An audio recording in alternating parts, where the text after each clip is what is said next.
Vítám vás v obci Kornatice, kde bych vám ráda představila k prodeji novostavbu rodinného domu se zahradou.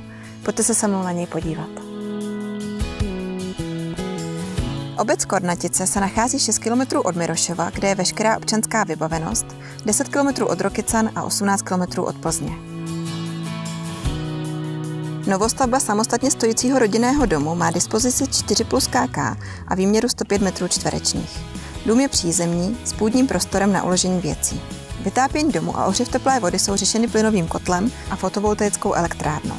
Okna jsou plastová s izolačními trojskly a přípravou pro přetokenní žaluzie. Dům je napojen na obecní vodovod.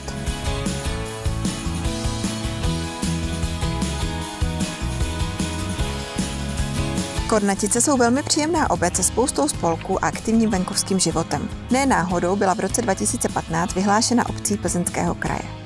V obci je obchod s potravinami, sportovní centrum, venkovní parket, kulturní dům, restaurace i dětské hřiště s příjemným posazením pod staletými stromy.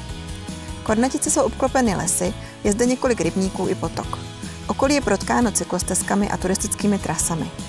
Nedaleko je zámek Kozel, zřícenina hradu Lopata, vyhlídka Marijina skála a mnohé další. Pokud hledáte pěkné moderní bydlení v klidné a příjemné venkovské lokalitě, může být tento dům ten pravý pro vás. Jmenuji se Jitka Štěnklová, jsem certifikovaná realitní makléřka společnosti Taurum Reality a zajišťuji jak prodej tohoto domu, tak i jeho případné financování hypotečním úvěrem. Zavolejte mi, ráda vás tu přivítám na prohlídce.